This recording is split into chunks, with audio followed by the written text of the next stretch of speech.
हम तो सर खाते पीते घर के हैं, छूटते अभी एक बार खुली छूट दो, कितनी ट्रेनिंग कर लो, 4 साल ट्रेनिंग करी हो, 4 दिन में मोटा हो सकता हूँ मैं। ऐसे आएगा चीक्स यहाँ तक आएगा सीधा। 4 दिन में दिख जाता है मेरे को। Diet is the only problem I feel in our country is the taste buds. If someone can take control of that, that is all that they need to focus on.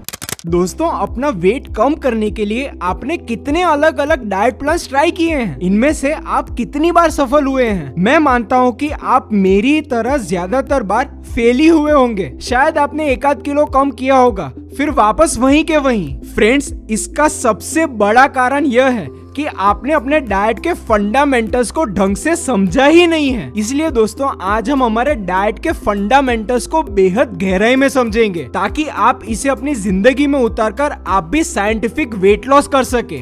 By the way दोस्तों, ऐसे life transformative और insightful videos के लिए the doctor Smith show YouTube channel को subscribe करना मत भूलना।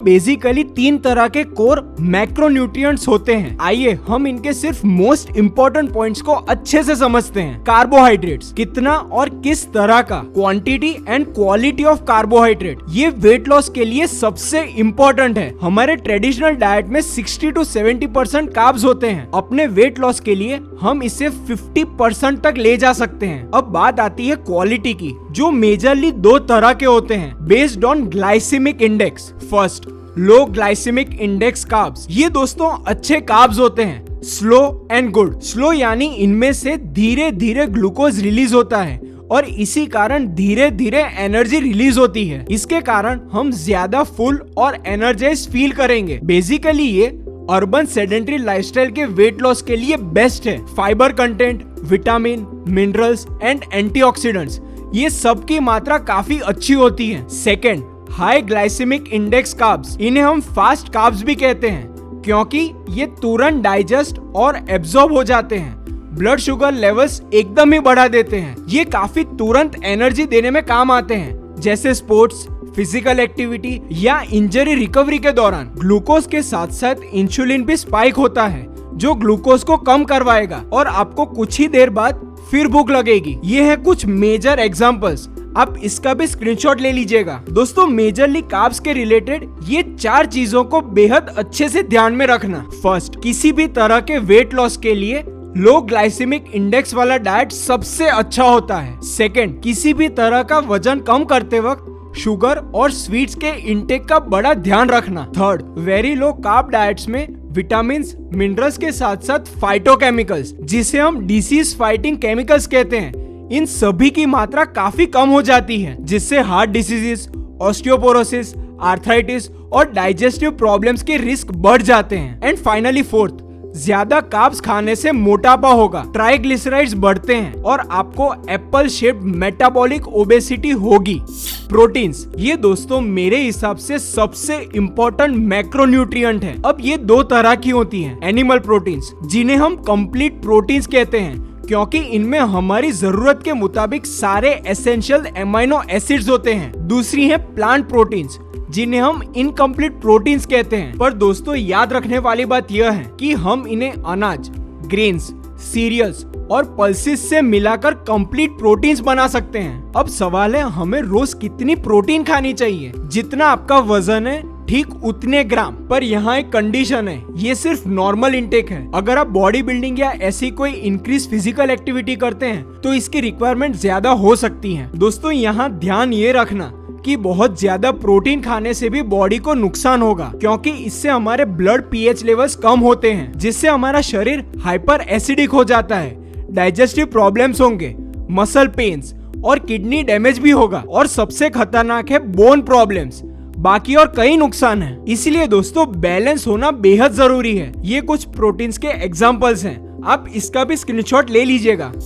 Fats, दोस्तों ये एकदम कॉन्सेंट्रेटेड एनर्जी सोर्स है, जिसके कई इंपॉर्टेंट फंक्शंस हैं, including absorption of fat soluble vitamins like A, D, E, K. अब खुद का वजन कम करते वक्त अपने खाने में 30% फैट एकदम ऑप्टिमल माना गया है, स्पेशली जिन्हें बहुत ज्यादा भूख लगती है, क्योंकि गुड क्वालिटी फैट्स और गुड क्वालिटी प्रोटीन से भूख काफी कम लगेगी।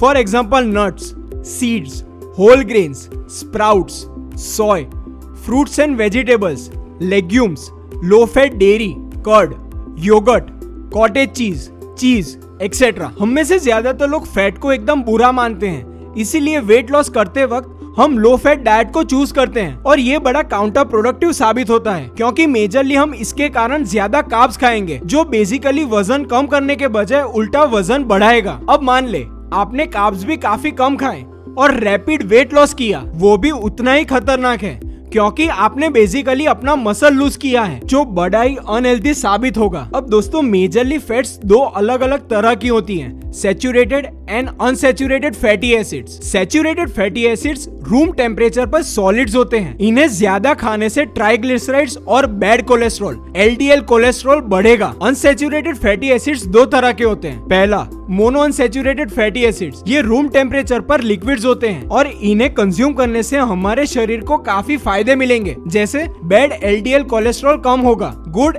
HDL कोलेस्ट्रॉल बढ़ेगा, इंसुलिन के मेटाबॉलिज्म बढ़ेगी, हमारा बेली फैट कम करवाएगा। दूसरे होते हैं पॉली अनसैचुरेटेड फैटी एसिड्स, ये भी रूम टेम्परेचर पर लिक्विड होते हैं और मोनो अनसैचुरेटेड फैटी एसिड जैसे ये बैड कोलेस्ट्रॉल को कम करते हैं और गुड कोलेस्ट्रॉल को बढ़ाते हैं। अब इन्हीं में एक जानने लायक सब कैटेगरी होती है, ओमेगा 3 फैटी एसिड्स, जिन्हें हम वंडर फैट से जानते हैं, क्योंकि ये एंटी इन्फ्लामेटरी होते हैं, मेटाबॉलिज्म बूस्ट करते हैं, हमारी इम्यूनिटी बढ़ाते हैं और ज्यादा फैट बर्न करते हैं। ओमेगा 3 फैटी एसिड्स के ये कुछ एग्जांपल्स हैं, इनका भी आप स्क्रीनशॉट ले लीजिएगा।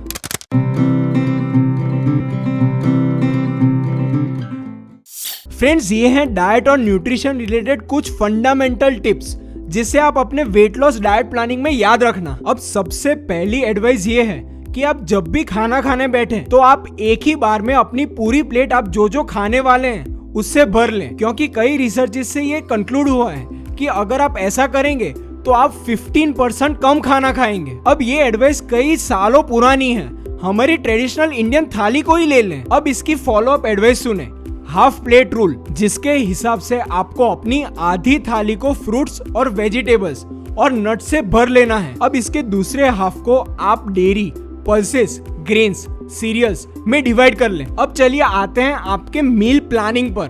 First, breakfast. दोस्तों, इसमें मैक्सिमम न्यूट्रिशन होना चाहिए पर कैलोरीज की मात्रा कम होनी चाहिए। सबसे आइडियल ये रहेगा कि आप लो ग्लाइसेमिक इंडेक्स वाला ब्रेकफास्ट करें ताकि आप मॉर्निंग में फुल और एनर्जाइज्ड फील करें। अब दूसरी ओर अगर आप high carb, high glycemic index वाला ब्रेकफास्ट करेंगे तो आपको 2-3 घंटों में ही आलस और नींद आने लगेगी। ये हैं कुछ आइडियल ब्रेकफास्ट आइटम्स, पोहे, बेसन का चीला, दाल idli, sprouts, multigrain sandwich, dosa और हाँ ऑब्वियसली टी या कॉफी, पर ना के बराबर या कम से कम शक्कर के साथ। नाउ कम्स लंच, इसमें रॉ वेजिटेबल्स ज्यादा खाएं। Remember the half plate rule. Protein के लिए आप पनीर, स्प्राउट्स, पल्सेस खा सकते हैं। 2 या 3 चपाती या रोटी, हो सके तो ये ज्वार या रागी की होनी चाहिए और इसके साथ आप दाल या कढ़ी और ब्राउन राइस ले लीजिए। Now comes dinner. दोस्तों, ये बड़ा ही इंपॉर्टेंट है कि आप अपना डिनर अर्ली रखें और एकदम लाइट रखें। इसको आप लंच की तरह ही प्लान कर सकते हैं, पर इसमें आप अनाज, सीरियल्स कम रखिएगा। वाटर इनटेक, पूरे दिन में आप पानी पीना ज्यादा रखें, क्योंकि दोस्तों हंगर, हमारी भूख ऑनेस्टली ज्यादा साइकोलॉजिकल होती है। एक पूरा ग्लास पानी पीने से ज्यादातर बार भूख मिट जाती है। स्नैकिंग, कुछ नमकीन या तला हुआ खाने के बजाय आप मुट्ठी भर नट्स या ड्राई फ्रूट्स ले लीजिए। रोस्टेड चना भी ले सकते हैं, इसके साथ साथ फ्रेश फ्रूट्स या पॉपकॉर्न भी ले सकते हैं। ये सारे बेस्ट स्नैक्स हैं।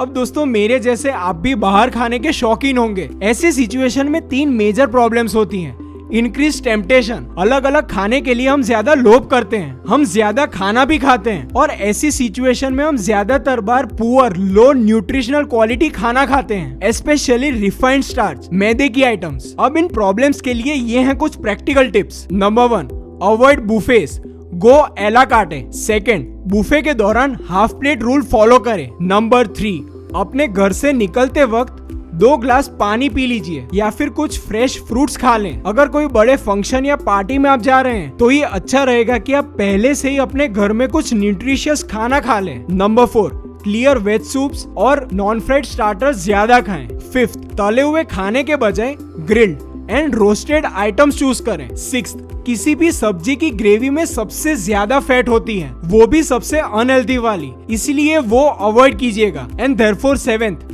ड्राई वेज सब्जी ही खाएं। 8th, होल व्हीट तंदूरी रोटी ही ऑर्डर करें। 9th, चाट एकदम अवॉइड करें, ये बेसिकली फ्राइड फूड ही है। एंड 10th, डेजर्ट्स को हो सके तो अवॉइड करें, और अगर खाते हैं तो क्रीमी वाला डेजर्ट ना खाएं। बाकी दोस्तों आप भी समझदारी हैं, सही और गलत की आपको भी अच्छी परख है। अगर आपको अपनी डाइट को और गहराई में समझना है तो मैं आपको ये बुक जरूर रेकमेंड करना चाहूंगा, द डाइट डॉक्टर, जो ईशी घोसला ने लिखी है। क्या आपको याद है वो हमारे चैनल पर एक गेस्ट थी? आप हमारी उस सीरीज को फिर एक बार जरूर देखना। ये वीडियो वैल्यूएबल लगा तो इसे लाइक कर अपने सारे दोस्तों से शेयर कीजिएगा। चैनल को सब्सक्राइब तो आप ऑलरेडी कर ही लेंगे। चलिए मिलते हैं, पीस, थैंक यू।